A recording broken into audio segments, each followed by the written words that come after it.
प्रिय छात्रगण, काव्य पाठ 8 में हम आ चुके हैं और जिस पाठ का नाम है 12 मासा 12 महीने।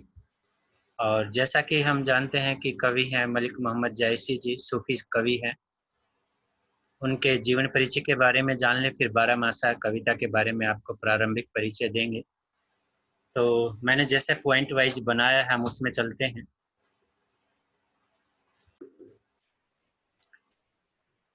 मलिक मोहम्मद जायसी जी का जन्म सन 1492 यानी 1492 ईस्वी को अमेठी के निकट, जो उत्तर प्रदेश में है, अमेठी जिला, और ज़्यादातर कांग्रेस का गढ़ रहा, हम सब जानते हैं, अमेठी प्रसिद्ध रहा है जो न्यूज़ देखते हैं।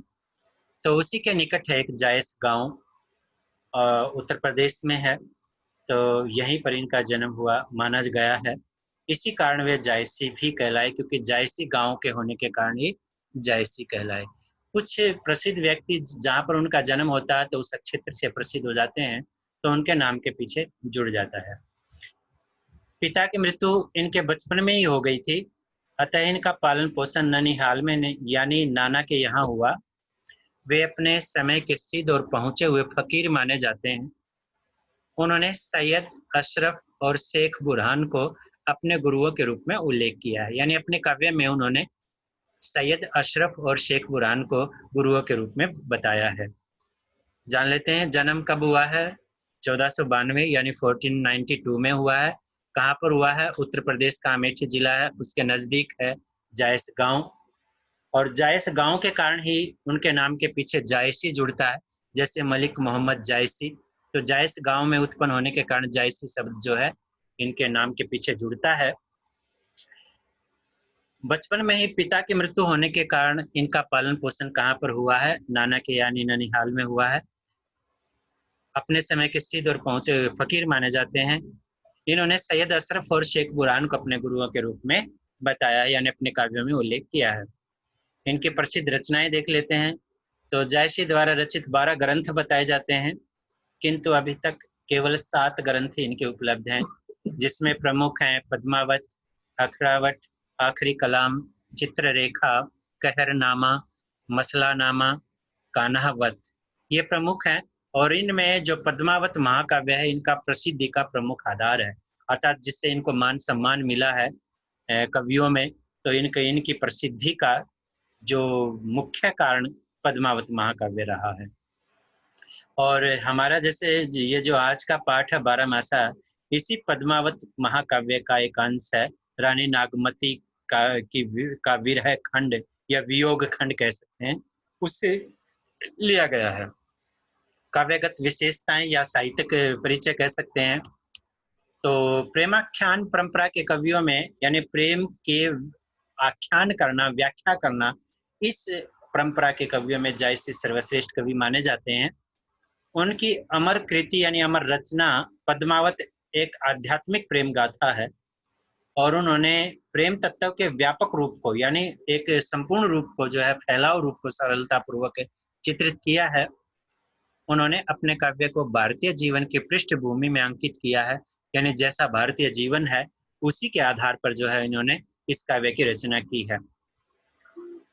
पद्मावत में अन्य सूफी कवियों की बाती कोरी कल्पना की प्रसिद्धि यानी हिंदू लोक कथा को आधार बनाया है।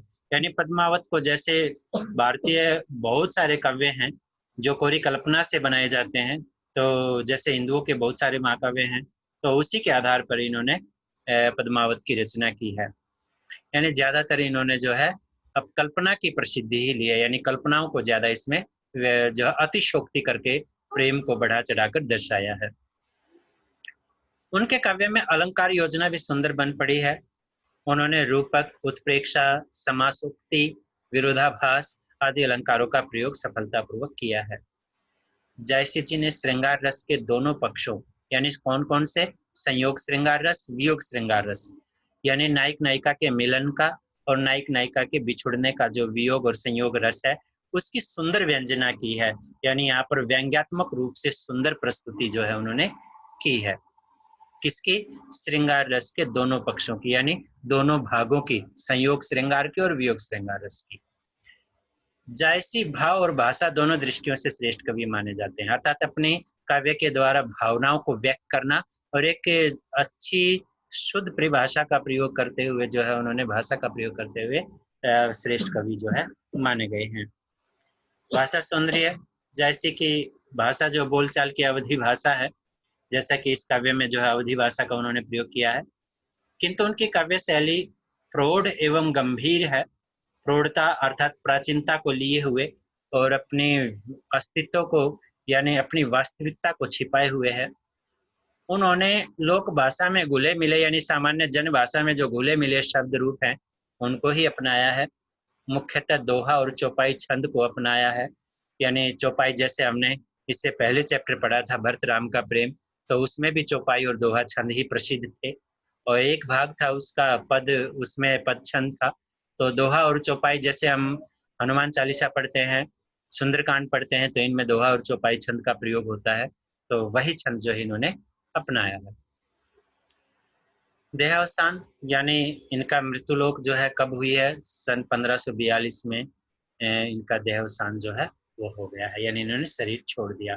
तो कब छोड़ा है, 1542 में, यानी 1542 में जो है इन्होंने शरीर छोड़ दिया, त्याग दिया।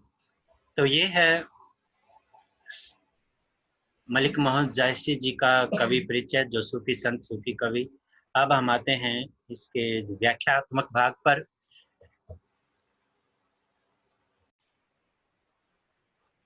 बारहमासा हमारे काव्यांश का नाम है और पहला काव्यांश जो है वो अगहन यानी मार्गशीर्ष मास के बारे में बताया गया है।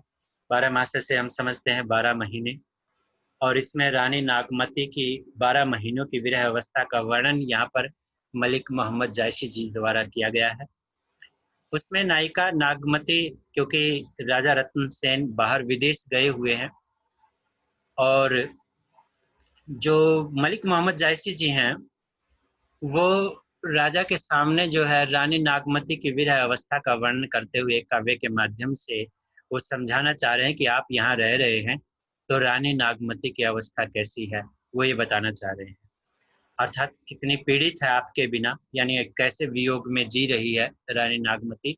तो 12 के 12 महीनों में रानी नागमती की स्थिति का वर्णन जो है इस काव्य के माध्यम से उन्होंने किया है, यानी बताने का प्रयास किया है कि रानी नागमती की विरह अवस्था या जो कैसे कष्ट जो है वो भोग रही है, वो समझाने का प्रयास यहाँ पर किया गया है।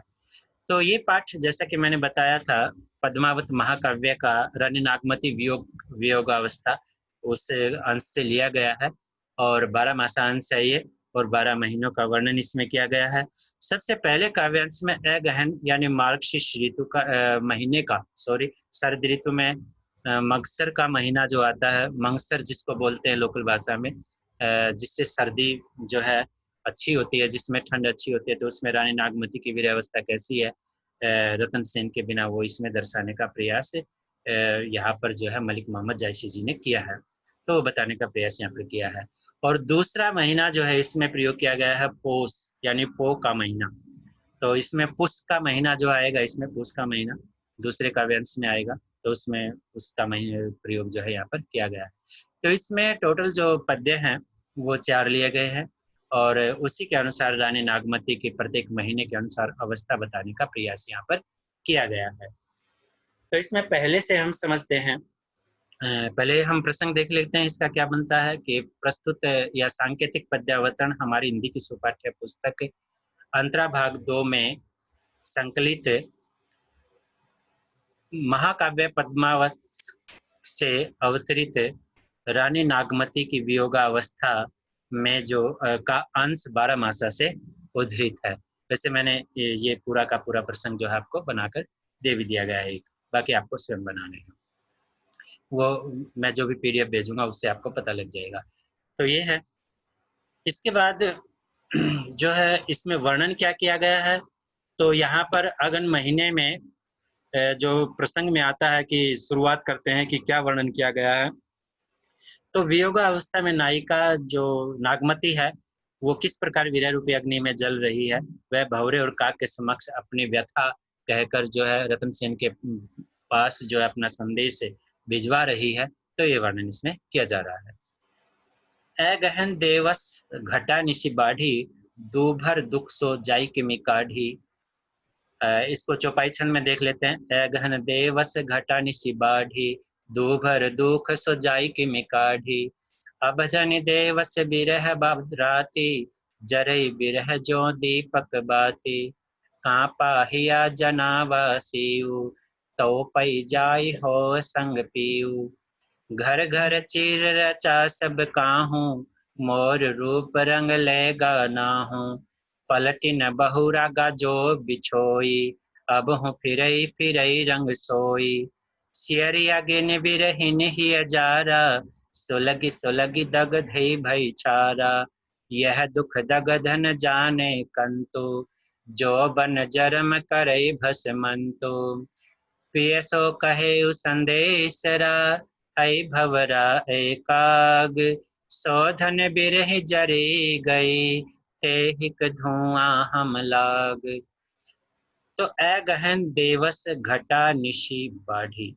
ए गहन अर्थात मार्गशीर्ष के महीने में, देवस माने दिन, घटा माने घट जाता है अर्थात कम हो जाता है, निशि माने रात्रि, बाढ़ी माने बढ़ जाती है। यानी मार्गशीर्ष के महीने में यानी मंगसर के महीने में देवस दिन घटा घट गया है या घट गया, और निशि बाढ़ी और रात बढ़ गई यानी रात बड़ी हो जाती है। दोभर दुख सो जाही किमि काढ़ी। दोभर असहनीय यानी मुश्किल से कठिन जो दुख है, सो सहन जाई, सो किसी न किसी प्रकार जा रहा है, सहन किया जा रहा है। किमि काढ़ी यानी किसी न किसी प्रकार जो है निकाला जा रहा है, यानी दिन जो है झेला जा रहा है। इसमें यही कहा गया है कि जो मार्गशीर्ष का महीना होता है उसमें दिन छोटा और रातें बड़ी हो जाती हैं, और ये असहनीय दुख जो है किसी न किसी प्रकार जो है सहन किया जा रहा है। अब धनी देवस विरह वाराते, और अब धनी माने हे प्रियतम, हे पति, धनी धनी मीन्स प्रियतमा, सॉरी पत्नी। अब तुम्हारी यह जो पत्नी है, देवस विरह भा राती यानी दिन भा राती और रात, विरह माने विरह में जी रही है यानी वियोग में जी रही है। अब तुम्हारी यह पत्नी जो है दिन और रात इस विरह में जी रही है यानी वियोग रूपी विरह में जी रही है। जरई विरह, और विरह में जो है जल रही है। जो दीपक बाती, जैसे दीपक की बाती जलती है, यानी अब विरह में यानी वियोग में ऐसे ही जल रही है जैसे दीपक की बाती जलती रहती है। कापा हिया जनावा सिंह, यानी कापा माने काप रहा, हिया माने हृदय, जनावा सिंह यानी यह जो सर्दी है ये किस प्रकार सिंह माने सहन करो, अर्थात इस सर्दी को किस प्रकार सहन करूं, हृदय भी काप रहा है। तो पई जाई, और उस पर भी, जाई माने गए हुए, जाई हुई यानी गए हुए हैं, संग पियो ना तो साथ में पिया है, यानी पिया भी जो है जा चुके, यानी प्रियतम भी, आप भी मेरे पास नहीं हो, आप भी जा चुके हो, उस पर भी यानी उस पर भी इतना दुख है कि आप भी मेरे पास नहीं हो। यही बात यहाँ पर बताने का प्रयास किया है, अर्थात ऐसे ही जल रहे हैं। तो अब कैसे ये जो है वीर रूपी जो दुख है इसको किस प्रकार मैं सहन करूं, क्योंकि जाई हुई संग पिय, यानी आप भी गए हुए हो, जो संग पिया, पिया संग नहीं है, अर्थात उस पर भी आप जो है बाहर गए हो जो साथ नहीं हो। पियू माने पिया। घर घर चीर रचा सब काहू, यानी प्रत्येक घर में, चीर माने वस्त्र यानी अच्छे अच्छे कपड़े, रचा माने रचे हुए यानी वस्त्र आभूषण पहने हुए, सब काहू माने सब हो, यानी सब तरफ जो है प्रत्येक घर में सब जो है नए नए वस्त्र आभूषण पहन रही है, अर्थात चीर रचे हुए यानी अच्छे अच्छे वस्त्र जो है रचे हुए यानी सब पहने हुए हैं, यानी सब सजी जजी होती हैं। और एक महिला दूसरी महिला को देख कर कहती है कि बाकी सब जो है प्रसन्न है, एक मैं ही हूँ, मोर रूप, मेरा ही रूप है, रंग मेरी ही सुंदरता, लेगा नाहु यानी मेरी ही सुंदरता जो है, नाहु यानी नाथ, मेरी ही सुंदरता है जो मेरे नाथ जो है वो ले गए हैं, लेगा लईगा ले गए, यानी प्रत्येक घर में सुंदर वस्त्र आभूषण महिलाएं पहन रही हैं, एक मेरा ही रूप रंग है, मेरा ही सुंदरिया है जो नाहु नाथ लईगा ले गए, अपने साथ ही ले गए। पलटी न बहुरा, और फिर पलट कर भी नहीं देखा, गा जो बिछोई, जो बिछुड़ कर गए, गा माने गए, जो बिछोई जब जो बिछुड़कर चले गए। यानी जो बिछुड़कर चले गए मेरे नाथ, उन्होंने पलट कर भी नहीं देखा। अब हूँ फिरी फिरे, और अब जो है फिर रही हूँ, यानी जगह जगह फिर रही हूँ। रंग सोई, अर्थात वही रंग, उस सुंदरता के ढूंढने के विषय में, अर्थात उसी रंग को मैं अब फिर कर ढूंढने का प्रयास कर रही हूँ। अर्थात मैं उस प्रसन्नता को, उस खुशी को जो खोजने का प्रयास कर रही हूँ। नेक्स्ट लाइन देखते हैं। सियरी अग्नि बिरहिनी हिय जारा। सियरी माने इस ठंड में, अग्नि माने आग जल रही है। यानी शरद ऋतु में सब और अग्नि जो है वो जल रही है। अर्थात इस शरद ऋतु में सभी जो है अपने शरीर को आग से सेक रहे हैं। और हिय विहरणी हिय, और जो वियोगिनी है यानी विरहिणी स्त्रियां हैं, वो उनका हृदय जो है जारा माने जल रहा है। जो विरहिणी स्त्रियां हैं, नायिका हैं, जो अपने प्रियतम से, रत्न सेन से जो दूर हैं, यानी रानी नागमती, उसका हृदय जो है जल रहा है। सुलगी सुलगई, सुलग सुलग कर दग्धई भई छारा। यानी सुलग सुलग कर, दग्धई माने जल रहा है, भई छारा माने यह शरीर ये जोड़ा हो रहा है। यानी यह शरीर जो है सुलग सुलग कर, यानी यह अग्नि जो है उसको और अधिक जला रही है, यानी यहाँ पर उसको कमजोर कर रही है, छारा का अर्थ होता है। यह दुख दग्ध न जाने कंतु। यह दग्ध माने जलने का दुख जो है, न जाने नहीं जानते, कंतु माने प्रियतम या पति। यानी यह जलने का दुख प्रियतम नहीं जानते हैं, ये बताया गया है। और जोबन जरम, और जोबन यौवन जो है जरम, जल कर करई माने हो गया भस्मंतु माने भस्म या राख, और मेरा यह यौवन जो है जल जल कर राख हो गया है।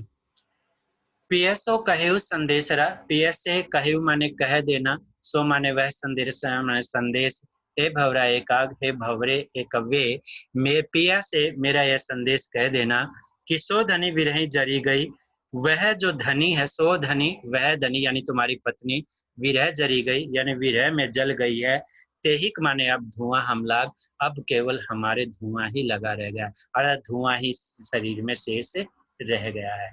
यानी वह तुम्हारी पत्नी विरह रूपी आग में जलकर अब भस्म हो गई है, अब केवल धुआं ही शेष बच गया है। दोबारा समझा देते हैं कि मार्गशीर्ष का महीना है, दिन कम हो गए हैं, रातें बढ़ गई है, और वह दुख जो है, यानी दूर रहने का वियोग रूपी दुख जो है, अभी किसी जो है सहन नहीं किया जा रहा है, यानी किसी न किसी प्रकार जो है मुश्किल हो गया उस दुख को सहन करना, किसी न किसी प्रकार दिन और रात को बिताया जा रहा है। अब धनी देवस विरह भावाते, अब तुम्हारी इस पत्नी के लिए दिन और रात जो है विरह के कारण एक बराबर जो है वो हो गए हैं। और जरी विरह जो दीपक बाती, और ऐसे ही जल रहे हैं वियोग में जैसे दीपक की बाती जलती है। और आगे कापा हिया जनावा सिंह, यानी हृदय अब इस जनावा, इस सर्दी, इस ठंड के कारण जो है हृदय सिंह कापा यानी कांप रहा है। तो पई जाई होए संग पियो, उस पर भी जो है संग नहीं है, वो भी गए हुए, यानी पिया जो है वो साथ नहीं है, वो भी बाहर गए हुए हैं। प्रत्येक घर में जो है सुंदर सुंदर वस्त्र आभूषण पहने जा रहे हैं, यानी रंग बिरंगे वस्त्र धारण किए रहती हैं, यानी और स्त्रियों के बारे में कहा गया है। और मेरा रंग रूप, मेरा सौंदर्य तो जो है नाहु नाच ले गई, लागा लईगा, यानी साथ ही ले गए। और पलटी न बहुरा जो गई बिछोई, जो जब से बिछुड़े हैं तो उन्होंने पलट कर नहीं देखा। अबू फिरे फिरे रंग सोई, अब जो है अपनी उस रंग को, उस खुशी को ढूंढने के लिए उसको जो है जंग फिरती रहती हूँ। सियरी अग्नि विरह हिय जारा, सर्दी में, ठंड में आग जली हुई है चारों ओर, और विरह हिनी हिय जारा, और विरहणियों का हृदय जो है उसमें जल रहा है। सुलगी सुलगी दग्धई बेचारा, वो सुलग सुलग कर जो है अब वो जो है, कहने का मतलब जल जल कर अग्नि जो है वो और भी अधिक जला रही है वो अग्नि। और यह दुख दग्ध न जाने कंतु, और यह जलने का दुख जो है कंतु यानी प्रियतम नहीं जानते हैं। जौबन जरम करी भस्मंत, और ये यौवन जला जला कर उसको भस्म कर देगा, यानी नागमती कह रही है। यहाँ पर मलिक मोहम्मद जायसी जी ने रानी नागमती की विरह अवस्था का इस प्रकार वर्णन किया है कि रतन सेन को रानी नागमती की याद आए और वो वापस जाएं, तो इसलिए उन्होंने इस काव्यखंड में इस प्रकार का प्रयोग किया। पीएसओ कहे संदेश राय भवरा एकाग, यानी हे भवरे, हे कव्य, पिया से मेरा यह संदेश कह देना कि सो धने विरह जली गई, वह तुम्हारी पत्नी जो है विरह रूपी अग्नि में जल गई, अब केवल धुआं ही शेष बच गया है। तो ये था अब इसके कुछ अलंकार जो है हमें देख लेने चाहिए, कौन कौन से अलंकार यहाँ पर प्रयोग किए गए हैं। इसमें हम देख लेते हैं, दूबर दुख में अनुप्रास अलंकार का प्रयोग किया गया है। और विरह जो दीपक बाती, यानी जरे विरह जो दीपक बाती, यानी विरह में ऐसे जल रही है जैसे दीपक की बाती जलती है, तो संभावना व्यक्त की गई है। तो यहाँ पर उत्प्रेक्षा अलंकार का प्रयोग किया गया है। और आगे देख लेते हैं, घर घर में पुनरुक्ति प्रकाश अलंकार का प्रयोग किया गया है, 2 बार घर घर की आवृत्ति हुई है। और यहाँ पर घर घर में योजक चिन्ह का प्रयोग नहीं किया गया है, तो यहाँ पर एक अलंकार विप्सा अलंकार और बन जाता है, क्योंकि यहाँ आवश्यकता नहीं थी घर घर शब्द की और अधिक प्रयोग करना जो है एक शब्द का, जहाँ पर आवश्यक ना हो फिर भी उस शब्द को दोहराना, वहाँ पर विप्सा अलंकार का प्रयोग किया जाता है। इसके बाद फिरी फिरी, यहाँ पर भी पुनरुक्ति और विप्सा दोनों ही अलंकार हैं। रूप रंग, इससे पहले जो लाइन है यहाँ पर, इसमें रूप रंग में जो है यहाँ पर अनुप्रास अलंकार का प्रयोग किया गया है। इसके बाद सुलगी सुलगी सैसे की आवृत्ति है, तो यहाँ पर भी अनुप्रास अलंकार का प्रयोग किया गया है। दुख दगत दैदय की आवृत्ति, यहाँ पर अनुप्रास अलंकार का प्रयोग किया गया है। जोबन जरम, यहाँ पर भी अनुप्रास अलंकार का प्रयोग किया गया है। और इसमें बाकी कोई विशेष अलंकार नहीं है। ये था। बाकी छंद की बात करें तो आपको पता है कि पहले 4 जो पाइयां दे रखी, यानी चौपाई छंद है, तो इसमें 4 भाग इसके बना रखे हैं, तो चौपाई छंद होता है। इसके बाद जो 2 लाइना है वो दोहा छंद है, जो छंद है ये। इसके बाद रस आता है, तो रस रानी नागमती की वियोगावस्था का वर्णन किया गया है। तो वियोग किसमें है? श्रृंगार रस का दूसरा पार्ट है वियोग, श्रृंगार रस का दूसरा भेद है। पहला संयोग है, दूसरा वियोग है। तो रानी नागमती की वियोगावस्था का वर्णन है, तो यहाँ पर कौन सा है? वियोग श्रृंगार रस का प्रयोग यहाँ पर किया गया है। इसके बाद आते हैं रस के बाद गुण पर। तो गुण यहाँ पर प्रसाद गुण है, क्योंकि यहाँ पर रानी नागमती की इच्छा जो है रतन सेन के सामने दिखाई जाती है, तो यहाँ पर कोई स्वार्थ वशीभूत कोई चीज यहाँ दर्शाई जाती है काव्य में, तो वहां पर प्रसाद गुण हो जाता है। इसके बाद आते हैं इसमें भाषा में। तो भाषा हमारी कौन सी है? अवधि भाषा का प्रयोग यहाँ पर किया गया है। जैसा कि हमने जो है कवि परिचय में पढ़ रहे थे, तो वहां पर भाषा बता दी गई थी कि ज्यादातर ये अवधि भाषा में लिखते हैं। तो अवधि भाषा का प्रयोग है, ये इसका विशेष व्याकरणिक परिचय। अब हम आते हैं दूसरे काव्यांश पर। पूस जाड़ थर थर तन कापा, सूरज जड़ाई लंक दिशि तापा, बिरह बाढ़ी बा दारुण सीयु, कपि कपि मरो ले ही हरि जीव, कंत कहाँ हो लागो हियरे, पंथ अपार सुच नहीं नियरे, सोर सुपैती आवई जूड़ी, जानहु सेज हिमंचल बूढ़ी, चकई निसि बिछुरे दिन मिला, हो निसि बासर बिरह कोकिला, रैनी अकेली साथ नहीं सखी, कैसे जियो बिछो ही पंखी, विरह सैचान भवे तन चाड़ा, जियत खाई मोह नहीं छाड़ा, रक्त ढरा मासु गरा, हाड़ भये सब संख, धनी सारस होई डररी, मोई आई समेटहूं पंख। पूस जाड़, यानी पोष का महीने की ठंड। जाड़ का अर्थ जाड़ा या सर्दी। पोष माने पोष का महीना, पो का महीना सबसे ज्यादा सर्द ऋतु में सबसे ज्यादा ठंडा महीना माना जाता है, पोष का महीना। तो उसलिए पूष शब्द प्रयोग यहाँ पर किया गया अवधि भाषा के अनुसार। तो पूष का जाड़ा है। और थर थर तन कांपा, तन माने शरीर, कांपा माने कांपने लग जाता है। सूरज जड़ाई लंक दिशि तापा, और सूरज भी जड़ाई माने मतलब सर्दी दे रहा है, और लंक दिशि, और लंक दिशा में यानी लंका की दिशा में, दक्षिण दिशा कह सकते हैं, तापा माने गर्मी दे चुका है, यानी सूरज भी जो है दक्षिण दिशा में जा चुका है, और यहाँ पर सर्द जो है वो सर्दी प्रारंभ कर चुका है।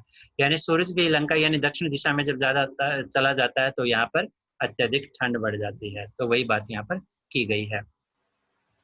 विरह बाढ़ी, विरह बढ़ गया है।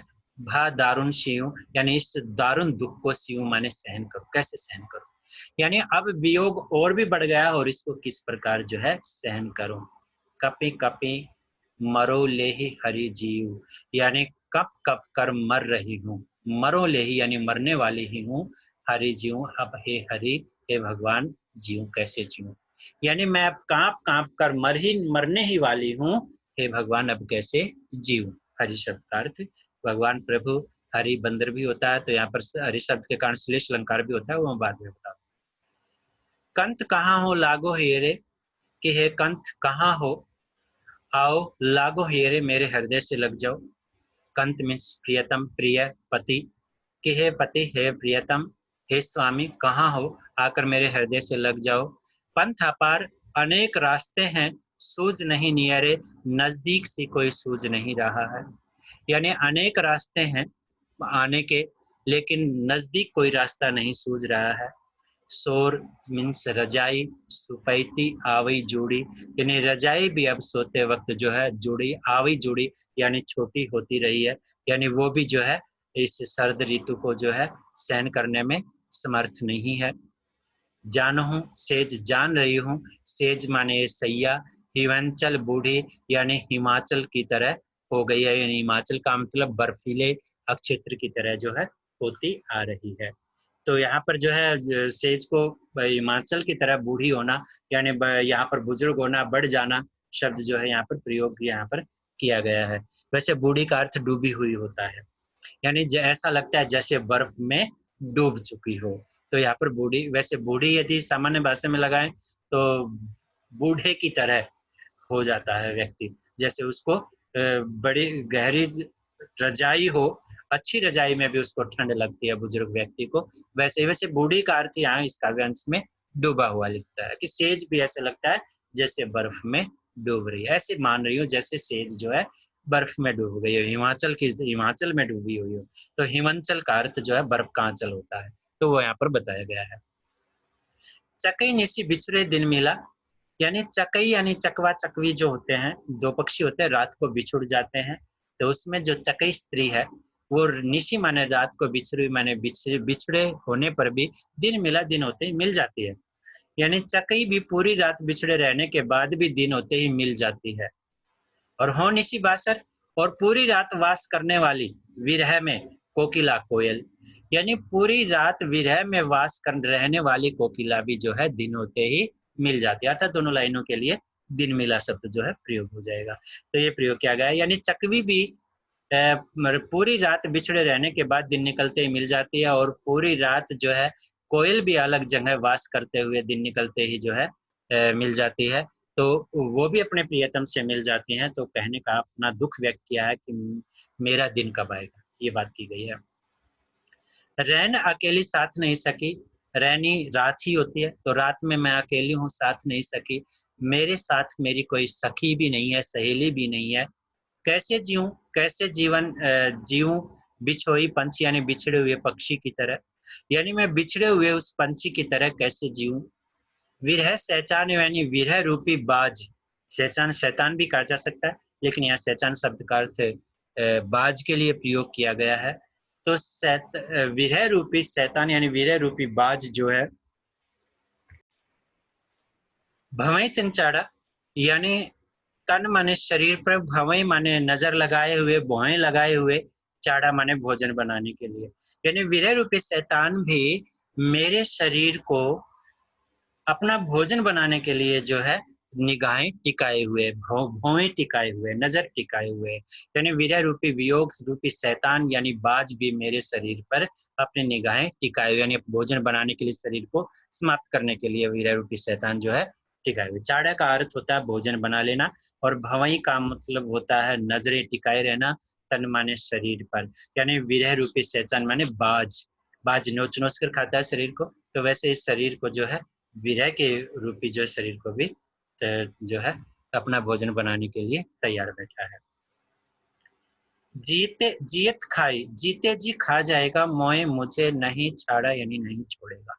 यह विरह रूपी बाज जो है मुझे जीते जी खा जाएगा, नहीं छोड़ेगा, यानी ये विरह जो वियोग है, वियोग रूपी दुख है, ये जो समय है ये बाज रूपी समय है, और ये मुझे जीते जी खा जाएगा, नहीं छोड़ेगा। रक्त ढरा मांसू गरा, यानी खून पूरे शरीर से जो है ढल चुका है, समाप्त हो चुका है। मांसू गरा मांस भी जो है झड़ चुका है, गिर चुका है।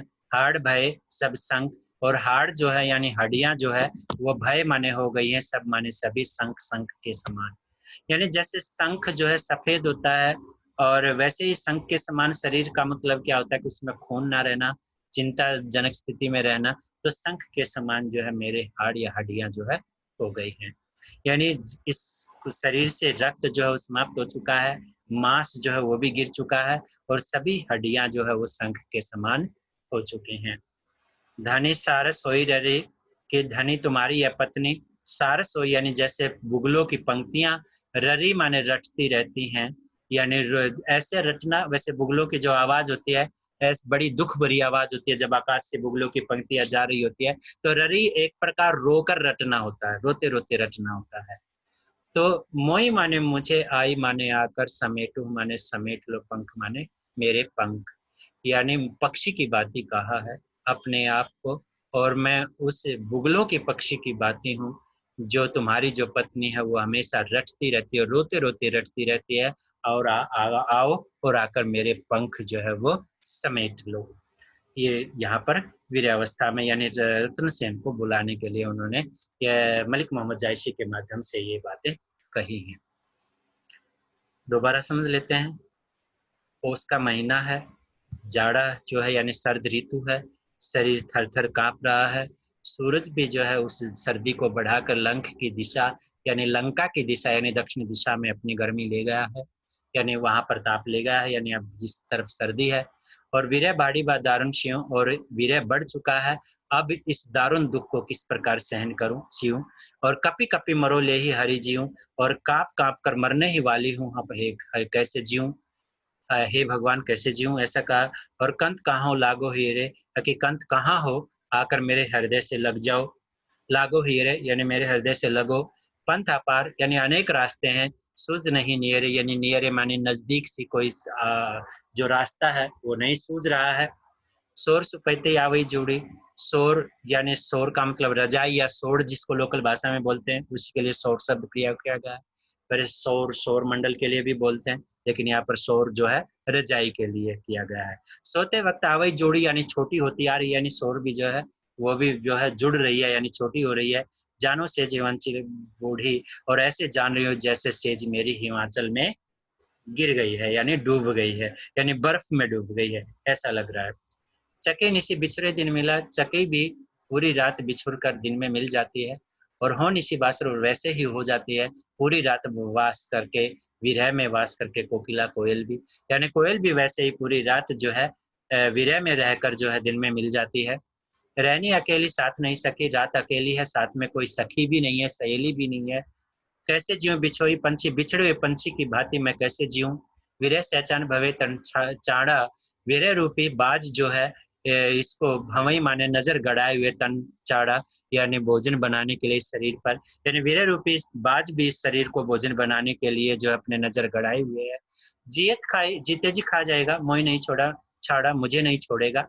रक्त ढरा इस शरीर से, रक्त जो है ढल चुका है, मांस जो है वो गिर चुका है, हाड़ बे सब संग, हाड़ जो है सब शंख की भांति हो गए हैं। और धनी सारस सोई ररी, और धनी जो है बुगलों की पंक्ति जो है रटती रहती है, ररी रहती है। और मोई आज मुझे आज आकर, आई माने आकर समेटो पंख, आकर मेरे पंख जो है वो समेट लो। यदि इससे मैंने पहले शब्दों के प्रत्येक अर्थ के अनुसार बताया है, अब उसको जो है सरलता से आपको समझा दिया है कि कैसे इसकी हिंदी बनेगी। अब इसमें कुछ अलंकार देख लेते हैं, कौन कौन से अलंकार यहाँ पर प्रयोग किए गए हैं। तो यहाँ पर बिरह बाड़ी है, बै की आवृत्ति है, तो यहाँ पर अनुप्रास अलंकार है। कपि कपि में विप्सा और पुनरुक्ति प्रकाश अलंकार दोनों ही है। यदि यहाँ पर बीच में योजक चिन्ह का प्रयोग किया जाता है तो केवल पुनरुक्ति होता, लेकिन कपि कपि का शब्द का प्रयोग जो है यहाँ पर 2 बार किया गया। पुनरावृत्ति तो हुई है, लेकिन कपि कपि शब्द जो है अत्यधिक प्रयोग के कारण यहाँ पर विप्सा अलंकार जो है वो बन जाता है। कंत कहाँ में अनुप्रास अलंकार का प्रयोग किया गया है। इसके बाद शोर सुपैती है, यहाँ पर अनुप्रास अलंकार का प्रयोग किया गया है। और आगे देख लेते हैं। इसमें बिछोई पंछी सहचान कंचाड़ा जियत खाई मुंह छाड़ा, तो इसमें अनुप्रास अलंकार यहाँ पर प्रयोग किया गया था। अब कुछ शब्द और देख लेते हैं, जैसे बासर विरह था, यहाँ पर भी अनुप्रास अलंकार था। इसके बाद विरह सहचान शब्द एक प्रयोग किया गया है, विरह रूपी बाज, तो रूपक अलंकार का यहाँ पर प्रयोग है, क्योंकि रूपक अलंकार यहाँ पर वीर रूपी शैतान है। एक यहाँ पर प्रयोग किया गया है जानो, जानो जनो मानो मनो जनहू, ये शब्द जो प्रयोग होते हैं वो उत्प्रेक्षा अलंकार में होते हैं। जानो सेज वंचल बूढ़ी, जो हमारी चौथी लाइन है, 4th लाइन है जानो सेज, तो इसमें जानो के कारण उत्प्रेक्षा अलंकार का प्रयोग भी यहाँ पर किया गया है। तो यह है अलंकार। छंद चौपाई एवं दोहा छंद है। रस हमें पता है वियोग श्रृंगार रस है, क्योंकि रानी नागमती की वियोग अवस्था का वर्णन यहाँ पर किया गया है। इसके बाद हम आते हैं गुण पर, तो प्रसाद गुण का यहाँ पर प्रयोग किया गया है। भाषा है, यहाँ पर अवधि भाषा का जो श्रेष्ठ रूप है वो यहाँ पर वर्णन किया गया है। तो ये है, आज दो ही हम जो है इसके काव्यांश रखते हैं, और चौपाई और दोहा है। आपको कवि परिचय जो है मैंने पॉइंट वाइज इसकी पीडीएफ में भेज रहा हूँ जैसे मैंने बनाया है, और इसकी व्याख्या आपको स्वयं लिखनी है। मैंने समझा दिया, इसको बार बार समझो और इसकी व्याख्या जो है आपको लिखनी है। प्रसंग आपको लिखवाया गया पहले कैसे लिखना, और अभी मैंने बताया भी था आपको कि प्रसंग ऐसे लिखना है। शब्दार्थ लिखने हैं, तो जैसे से प्रसंग व्याख्या मैं एक आपको फॉर्मेट जो है हर चैप्टर के साथ देता हूँ, तो इस चैप्टर का फॉर्मेट भी जो है पीडीएफ आपको दी जाएगी, वैसे इसको तैयार करना है। तो यहाँ तक आपको काम पूरा करना है, लिखना है और याद करना है। ओके, आज इतना ही।